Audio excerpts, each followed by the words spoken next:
Welcome everybody, and from today we will start because we have finished all adhyayas of second year Charak Samhita Purvardha. What we will do from today is we will alternate between revision lectures and seminars. So how are we going to proceed further? For any 1 week, we have 3 lectures. I have 3 lectures in a week with you.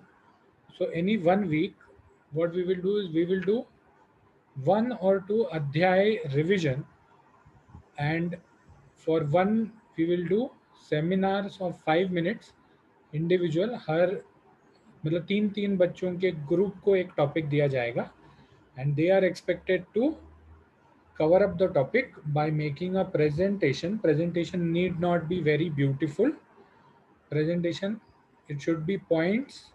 अगर यहाँ वहाँ से कोई श्लोक डालना है तो डाल सकते हैं, but presentation should be basically points and explanation आपको एक्सप्लेन करना है, पढ़ के नहीं बताना.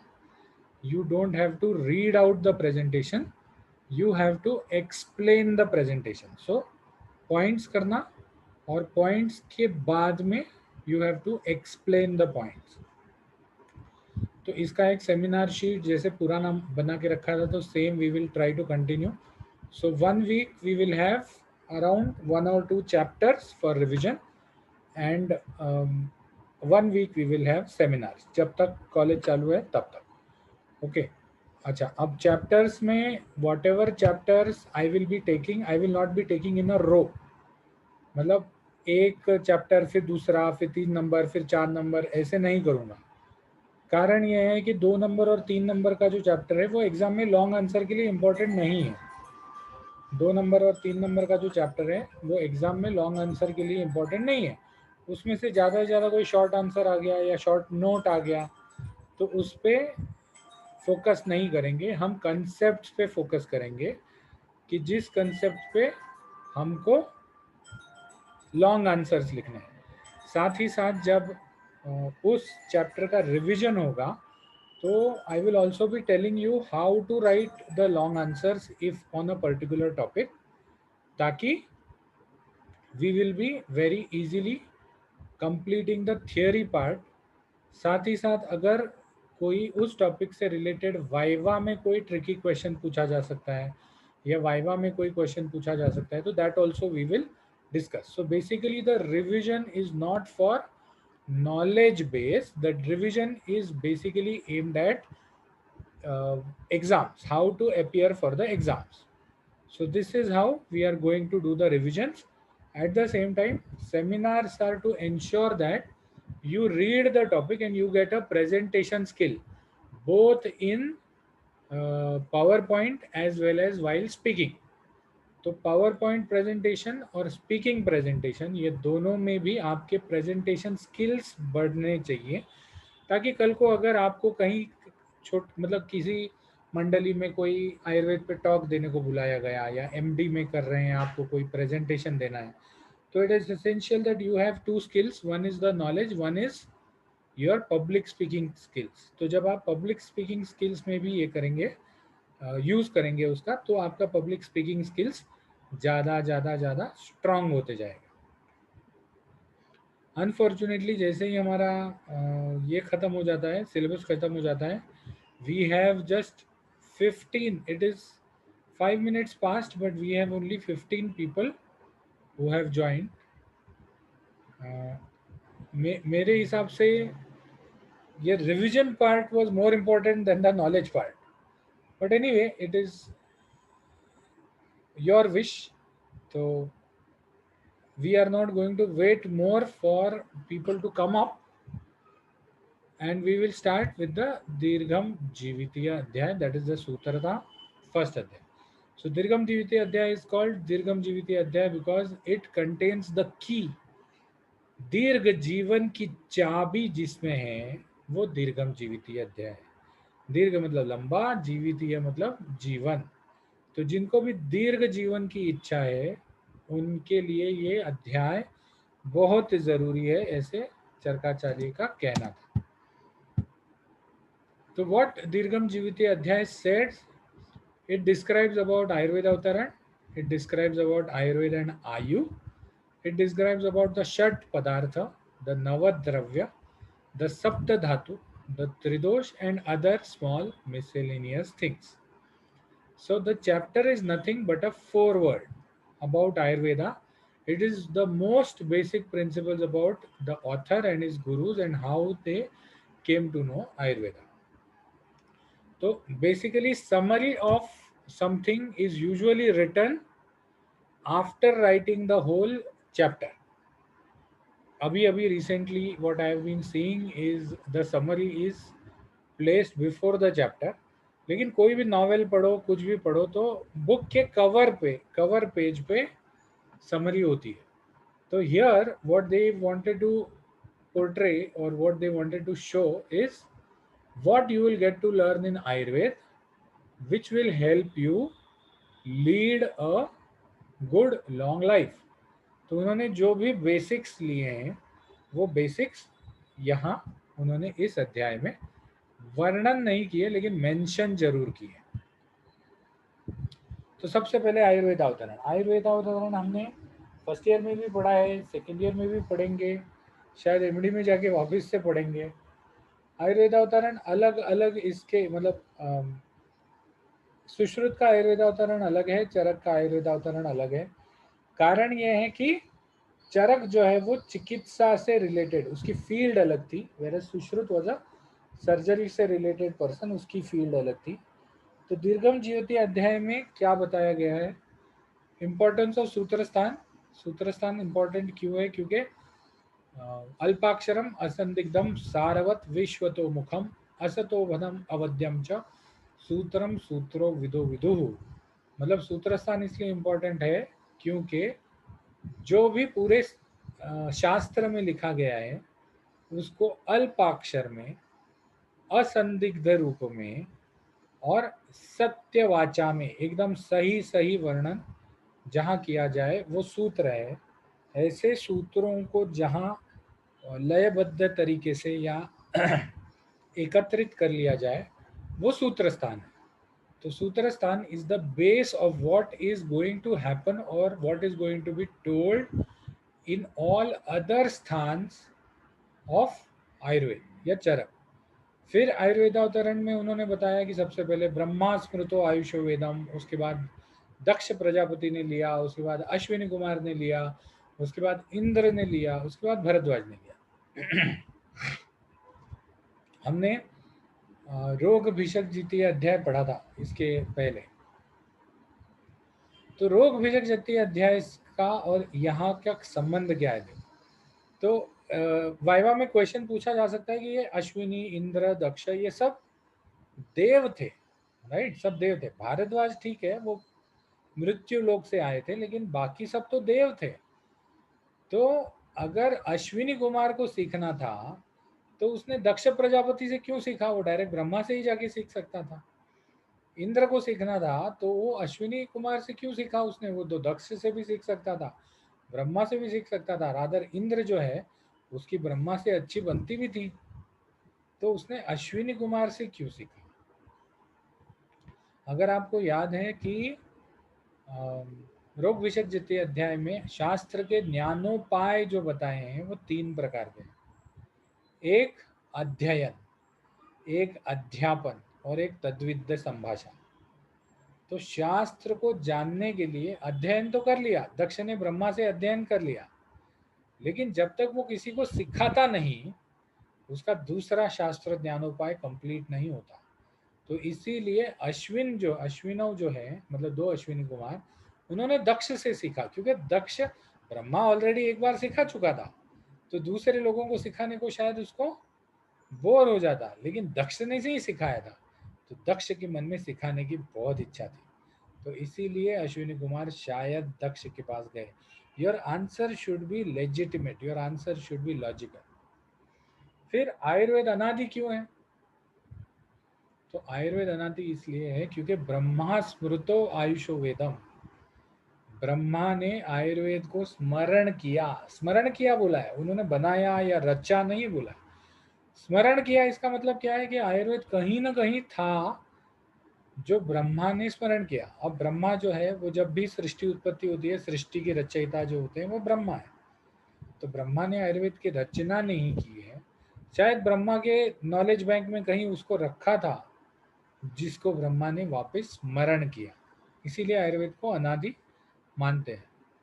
ये मैंने क्लियर कट कर दिया था कि भारद्वाज इंद्र के पास क्यों गए, क्योंकि पठन और पाठन ये जो परंपरा है ये इंद्र तक रुक गई थी, तो वो पाठन परंपरा इंद्र को आगे बढ़ानी थी, तो इसीलिए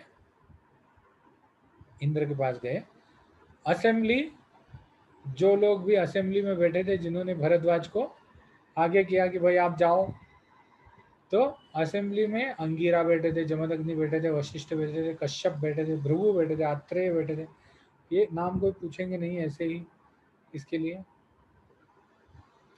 तो ये सब चीजें बैठे थे। यहाँ डिस्कशन क्या हुआ कि भाई रोग बढ़ रहे हैं, रोग बढ़ रहे हैं, तो हम रोग के पीछे ज़्यादा हैं, हम मोटे हो रहे हैं या हमको ज्वर ज़्यादा सता रहा है, तो हम अब पुरुषार्थ प्राप्त नहीं कर सकते, मतलब हम ध्यान नहीं कर सकते, हम अपने मतलब धर्म नहीं कर सकते, अर्थ नहीं कर सकते, हमारी इच्छाएं पूरी नहीं कर सकते। तो उस पुरुषार्थ को वापस से अचीव करने के लिए, रोग को दूर भगाने के लिए उन्होंने भरद्वाज को ऊपर भेजा। ऊपर भेजा मतलब पढ़ने के लिए। तो भरद्वाज क्या लेके वापस आया? भरद्वाज त्रिसूत्री आयुर्वेद या त्रिस्कंध आयुर्वेद लेके वापस आया। ये त्रिसूत्र या त्रिस्कंध क्या है, कभी एमडी के एग्जाम में पूछा जाता है। त्रिसूत्री आयुर्वेद क्या है?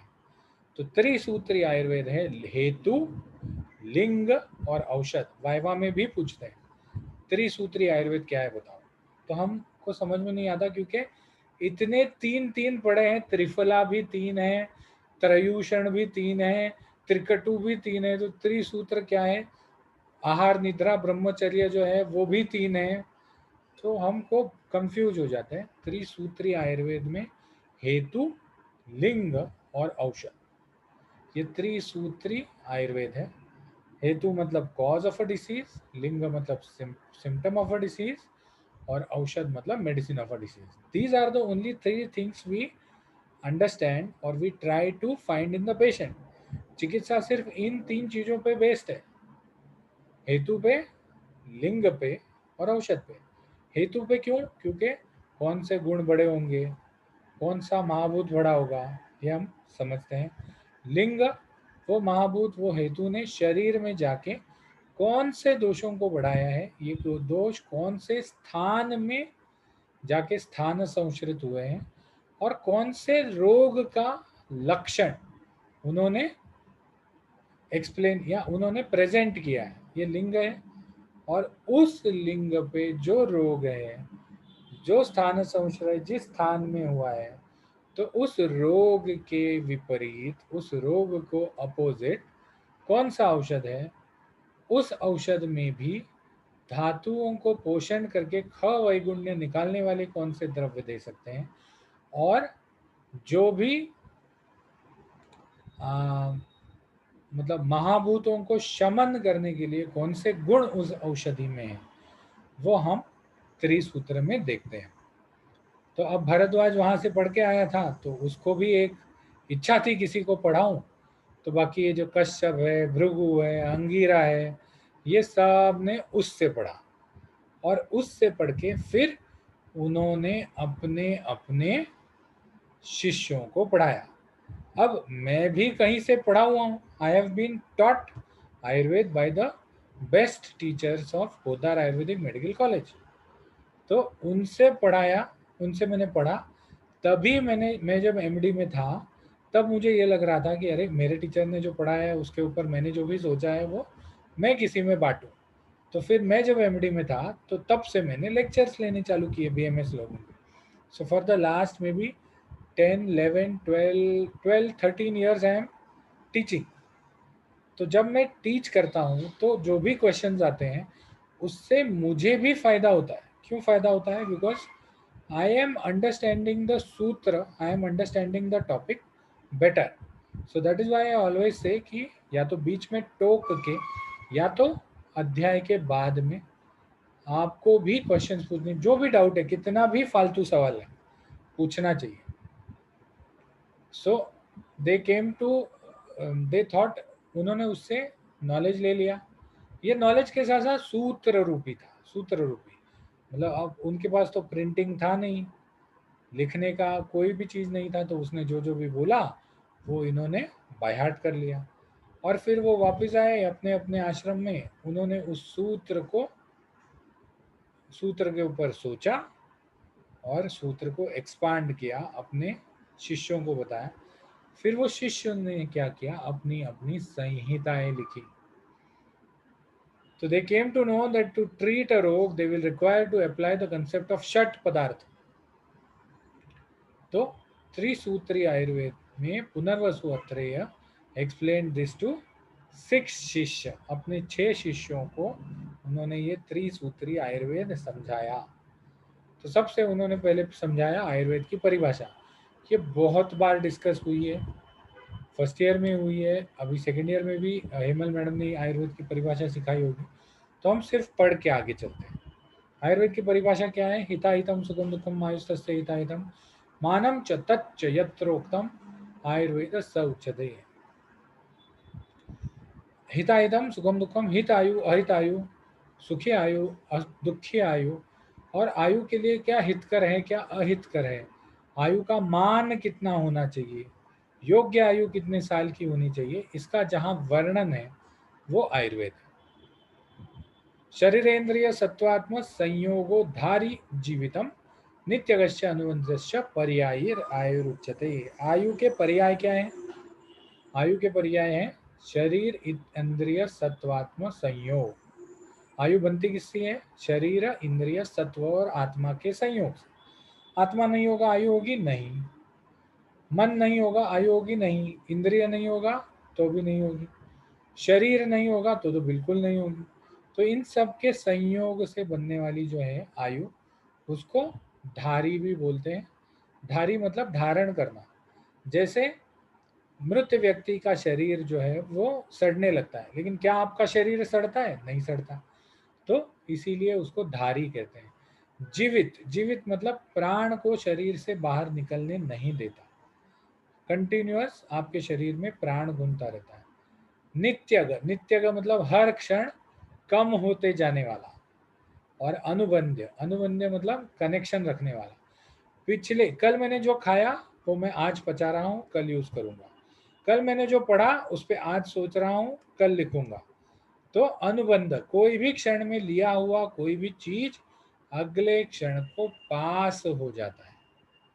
तो it keeps an connection with the old and the new. फिर उन्होंने सबसे पहला सिद्धांत बताया सामान्य विशेष सिद्धांत. सामान्य विशेष सिद्धांत में उन्होंने बोला सर्वदा सर्वभावानां सामान्यम वृद्धि कारणम ह्रास हेतु विशेषस्य प्रवृत्तिर उभयस्य तु. और सामान्य की परिभाषा उन्होंने बताई सामान्यम एकत्वकरम विशेषस्तु पृथकत्वकृत तुल्यार्थ ही सामान्यम विशेषस्य विपर्ययः. ओके, तो ये उन्होंने सबसे पहला सिद्धांत क्यों बताया, उसका कारण आयुर्वेद में जो भी चिकित्सा करनी है, जो भी हेतु देखने हैं, जो भी लिंग देखने हैं, वो सामान्य विशेष सिद्धांत से तोल के देखने हैं, तोल के देखने हैं. ओके, जैसे अब हम हेतु सामान्य देखेंगे. हेतु सामान्य क्या है? हेतु सामान्य मतलब अगर हम कोई कोई स्लाइड स्किप भी करेंगे, कोई कोई स्लाइड हम फास्ट भी जाएंगे, लेकिन सामान्य विशेष सिद्धांत पे लॉन्ग आंसर पे क्वेश्चन आ सकता है. तो इसीलिए we should know how to write in a सामान्य विशेष सिद्धांत. तो सामान्य विशेष सिद्धांत के 2 श्लोक जो हैं वो आपको बाय हार्ट चाहिए. तो शरीर इज अ मिक्सचर, और शरीर में 3 धातुओं का एकत्रित, 3 चीजों का एकत्रीकरण होता है, दोष, धातु और मल. ये दोष, धातु और मल जो हैं वो या तो वृद्धि में होते हैं, या तो साम्यावस्था में होते हैं, या तो क्षीण अवस्था में होते हैं. अब साम्यावस्था से धातु या दोष वृद्धि अवस्था में क्यों जाते हैं? तो उन्होंने कहा कि ये वृद्धि अवस्था में जाते हैं क्योंकि इनके समान गुणों का सेवन होता है। तो जैसे अगर 10 कंचे हैं, उन 10 कंचों में मैंने एक कंचा और डाल दिया तो कंचों का वजन ज्यादा हो गया। तो इसका मतलब समान चीज को जब मैं डालता हूं तो वो दिखने में तो कंचे ही दिखते हैं। अगर मैंने उसमें पत्थर डाल दिया तो वो सब दिखने में कंचे नहीं दिखेंगे, वजन बढ़ जाएगा लेकिन कंचे नहीं दिखेंगे। उसका जो रूप है या जो फंक्शन है वो वही रहता है, लेकिन उसका प्रमाण बढ़ जाता है। तो इसीलिए दोष धातु और मल जब अपने ही गुणों के प्रभाव में आते हैं तब वो वृद्धि हो जाती है, और विशेष मतलब विपरीत गुणों के प्रभाव में आते हैं तब उनका क्षय हो जाता है। तो सामान्य विशेष सिद्धांत जो है वो बेसिकली दोष धातु और मल के वृद्धि और क्षय को ट्रीट करने के लिए सबसे बेस्ट सिद्धांत है। क्यों? क्योंकि आपको सिर्फ इतना ही चाहिए, इतना ही पता चाहिए कि अगर मेरा कफ बढ़ा हुआ है तो कफ के गुण कौन से हैं? कफ के गुण हैं गुरु गुण, सांद्र गुण, द्रव गुण कफ का नहीं है, सॉरी। द्रव गुण, सांद्र गुण, सौम्य गुण, मतलब जिसको शीत गुण भी बोलते हैं, तो पिच्छिल गुण। तो अगर मेरा कफ बढ़ा हुआ है तो मुझे उसके विपरीत चीज देनी है। विपरीत चीज देनी है मतलब मुझे उष्ण गुण वाली, या मुझे खर गुण वाली, रुक्ष गुण वाली, ऐसी चीज देंगे तो मेरा कफ जो है वो कम हो जाएगा, क्योंकि मैं विपरीत गुण दे रहा हूं। तो सामान्य के उन्होंने 3 प्रकार बताए: द्रव्य सामान्य, गुण सामान्य और कर्म सामान्य। ये द्रव्य सामान्य नहीं है, द्रव्य सामान्य है। द्रव्य सामान्य, गुण सामान्य और कर्म सामान्य। तो द्रव्य सामान्य में क्या है? अगर मैं खून पीऊंगा किसी का तो मेरा खून बढ़ेगा। इसीलिए सिद्धि स्थान में उन्होंने जब रक्त अतिसार के लिए या अतिसार चिकित्सा में जब रक्त अतिसार बोला है, तो रक्त अतिसार में रक्त शरीर का कम हो रहा है, तो उन्होंने क्या बोला है कि शशक मतलब रैबिट या पॉर्क्यूपाइन या अजा मतलब गोट, इनका दूध पियो, इनका दूध नहीं, खून पियो। क्यों?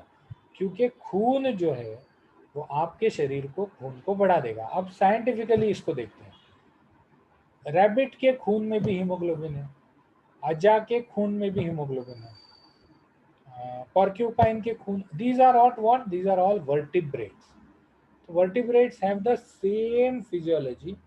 तो इन सब के खून में हीमोग्लोबिन है। हीमोग्लोबिन जब लिया जाएगा तो जब उसके अमाइनो एसिड्स बनेंगे तो उस अमाइनो एसिड से आपके बॉडी में हीमोग्लोबिन इजीली बन जाएगा।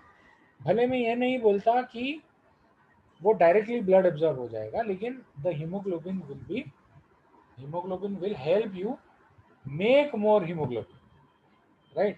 आज की तारीख में हम द्रव्य सामान्य से क्या करते हैं? हम खून ही चढ़ा देते हैं। किसी का खून अगर कम है तो हम खून ही चढ़ा देते हैं। समान से समान की वृद्धि, समान द्रव्य से समान द्रव्य की वृद्धि, तो ये द्रव्य सामान्य हो गया। अब गुण सामान्य क्या है?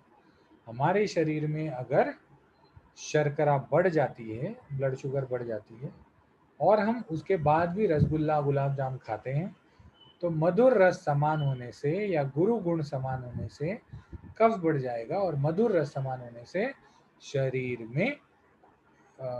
के खून में मधुरता बढ़ जाएगी। तो ये गुण सामान्य है। कर्म सामान्य क्या है? वायु बढ़ जाता है जब हम भागते हैं। जब हम भागते हैं तो वायु का गुण क्या है? चलन। भागते हैं तो क्या होता है? चलन, गति। तो गुण सामान्य की वजह से भी दोष जो है वो वृद्धि या क्षय हो सकते हैं। तो इसीलिए सामान्यम एकत्वकरम, जिसमें हमको समानता आए। 2 कंचे, 2 आंखें, 2 सेब, 2 फल, 2 अमरूद, 2 अनार जब समान दिखते हैं तो उनमें सामान्य होता है। सामान्यम एकत्वकरम, विशेषस्तु पृथकत्व कृत। मतलब जब दो चीजों में डिफरेंस समझ में आता है, डिफरेंस दिखाई देता है, तो वो विशेष है। तो ट्रीटमेंट में हमको क्या देखना चाहिए? ट्रीटमेंट में हमको ये देखना चाहिए कि कौन से दो चीजों में ज्यादा सामान्य है और कौन से दो चीजों में ज्यादा वैधर्म्य है, उस हिसाब से हमको ट्रीटमेंट करनी चाहिए। तुल्यार्थाई सामान्यम विशेषस्य विपर्ययः, जो एक ही अर्थ में बैठते हैं, जो एक ही जैसे दिखते हैं, जो एक ही जैसे गुण रखते हैं, वो सामान्य हैं, और जो अलग अलग गुण रखते हैं, अलग अलग चीजों में बैठते हैं, वो विशेष है। तो जब आप सामान्य विशेष सिद्धांत पे लॉन्ग आंसर लिखोगे, तो you have to write these two shloks. You have to explain these three different types of samanya. Along with it, you have to also explain three different types of विशेष. तो जैसे सामान्य explain किया है, वैसे ही विशेष explain करना है with examples. जब आप एग्जाम्पल देते हैं तो वो ज़्यादा अच्छा रहता है। अच्छा, एक और चीज़, जब भी I show this, let me open a new file to show this. I will be telling this time and again कि okay, so here is the, suppose here is your answer sheet. तो answer sheet में आपको लिखना कैसे है, कोई बड़ा चीज जो है उसको लिखना कैसे है, ठीक है? Just one moment, let me annotate.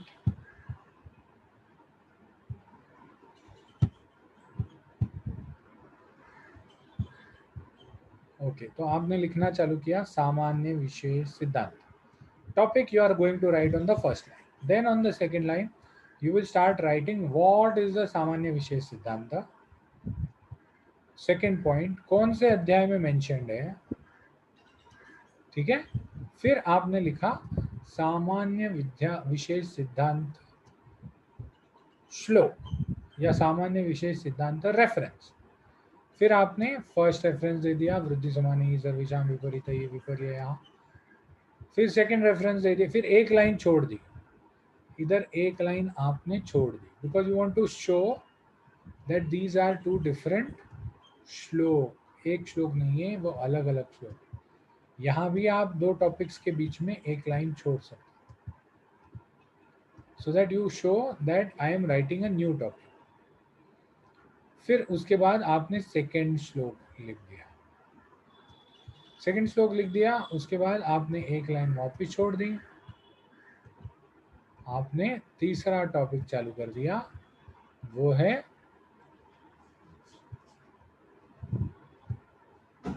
Which is सामान्य विशेष सिद्धांत का महत्व। यहाँ आपने चालू कर दिया। एक मिनट, इसको नीचे कैसे करते हैं, जस्ट वन मिनट मेरे को। हाँ, सो ओ अब मुझे क्लियर ड्राइंग करना पड़ेगा, कुछ चीज़ें मुझे भी नहीं आती अभी तक।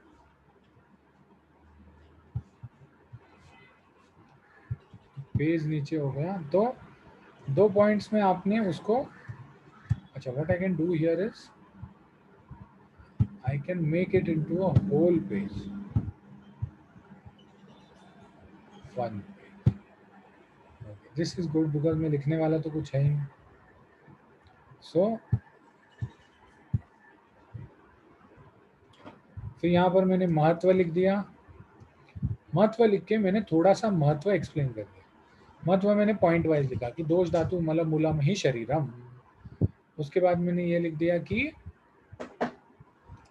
ये जो दोष हैं ये अपने गुण से वृद्धि क्षय होते हैं, इनको हमेशा हमें समान रूप पे रखना है।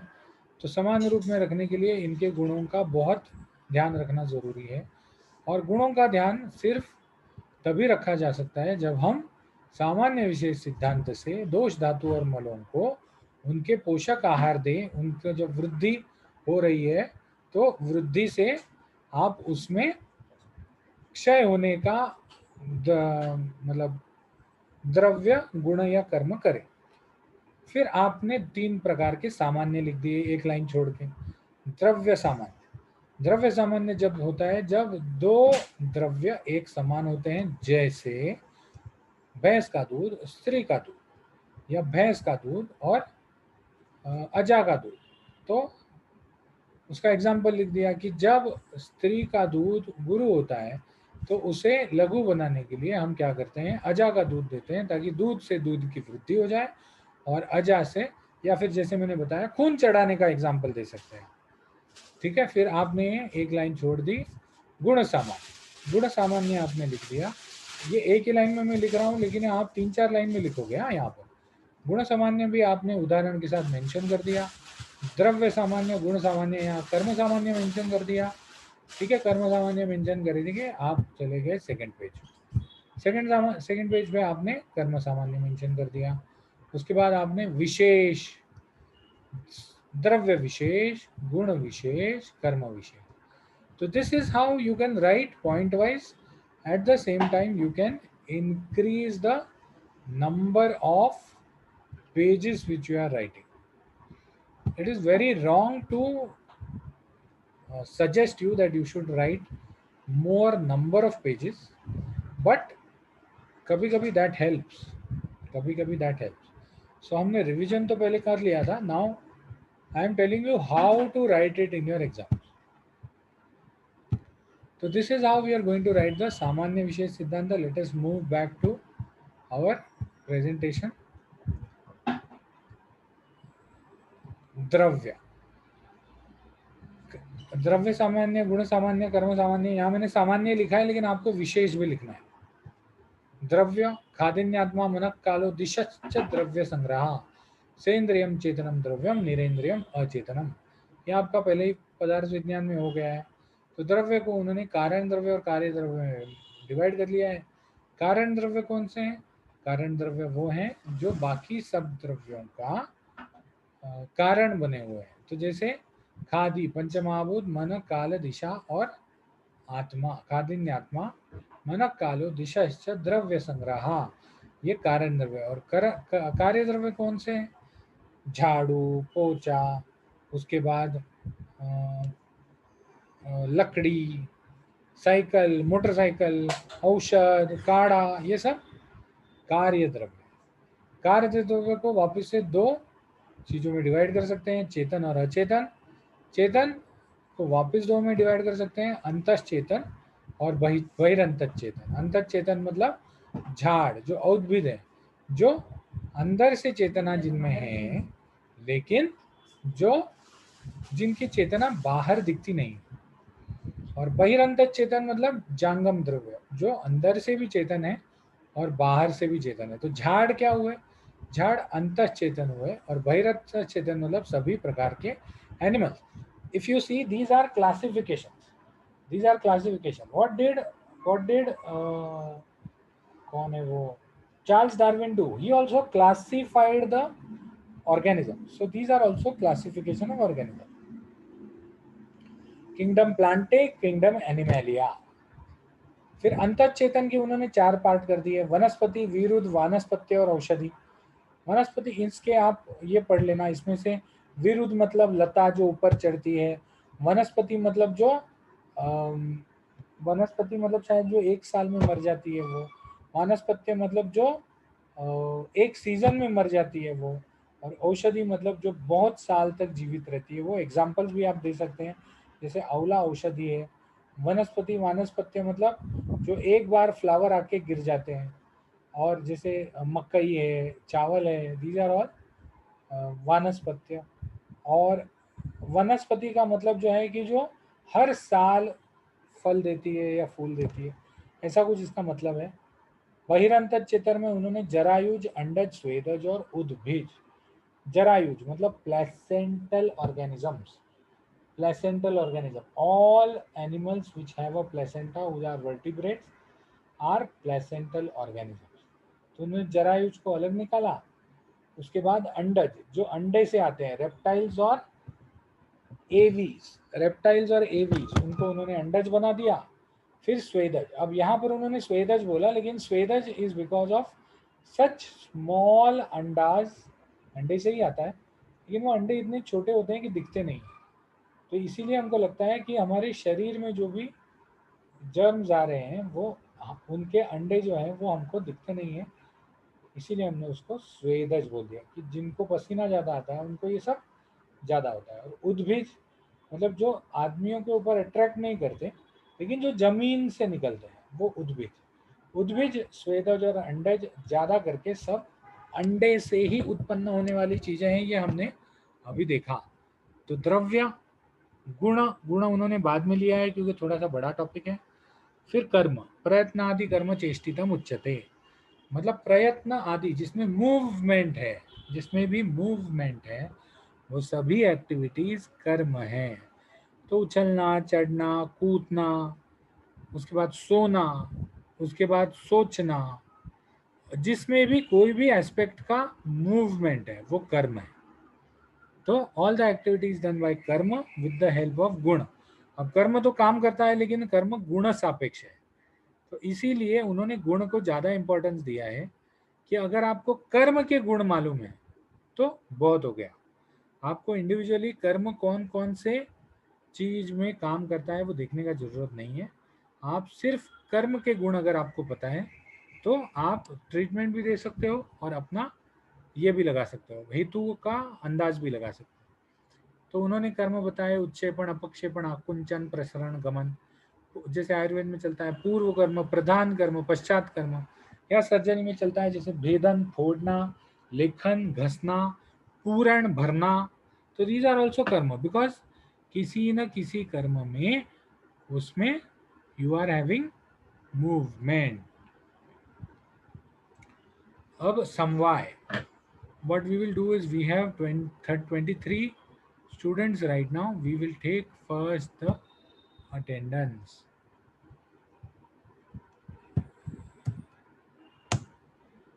अगर फिर से व्हाट्सएप पे प्रॉब्लम हो रहा है मेरे कि आधे लोगों को लिंक जाती है आधे लोगों को नहीं जाती, तो tell them that I will be taking regular lecture. अगर मैं नहीं ले रहा हूँ लेक्चर तो I will post on WhatsApp, but otherwise every 2:20 PM you will have a lecture in Samhita Siddhanta department. Okay, तो मैंने लिंक भेज दी है, so kindly visit the link and mark your attendance. उसके बाद हम चलते हैं समवाय पे। समवाय पे चलते हैं। व्हाट इज समवाय? समवायो अपृथक भावा भूम्यादीनाम गुणैर्मतः।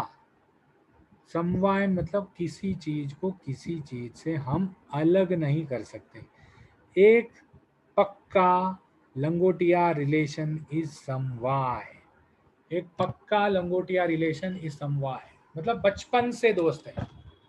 जैसे पृथ्वी और जड़त्व, ऐसा कोई भी समय नहीं था जब पृथ्वी जड़ नहीं थी। ऐसा कोई भी समय नहीं था जब पृथ्वी जड़ नहीं थी। तो इसीलिए जड़त्व और पृथ्वी का समवाय संबंध है। जब से पृथ्वी बनी है वो जड़ है, जब से पानी बना है वो शीत है। तो इसीलिए ये दो गुण और द्रव्य का जो संबंध है वो समवाय संबंध कहा जाता है। तो इसीलिए उन्होंने कहा यत्र आश्रिता कर्म गुणा कारणम समवायियत तत् द्रव्यम। समवायी तो निश्चेष्टा कारणम गुणा, मतलब जो गुण जो है, ये समवाय भी गुण है, समवायी गुण है, लेकिन समवाय मतलब वो गुण जो कोई भी काम नहीं करता, निश्चेष्ट पड़ा हुआ रहता है। ठीक है, काम जो करता है वो कारण करता है, गुण करता है, कारण गुण करता है। संयोगे च विभागे च कारणम द्रव्यमाश्रितम कर्तव्यस्य क्रियायोगो कर्मणा अन्यद अपेक्षते। तो द्रव्य में जो आश्रित है कर्म, वो कर्म सब कार्य करता है, गुण कोई भी कार्य नहीं करता। So this is what they wanted to tell in समवाय। अब हम चलते हैं आगे। हाँ, ओके, हाँ, ग्रंथ प्रयोजन धातु साम्य क्रियाश्च उक्ता तंत्रस्य अस्य प्रयोजनम। आयुर्वेद का प्रयोजन चरकाचार्य ने क्या बताया?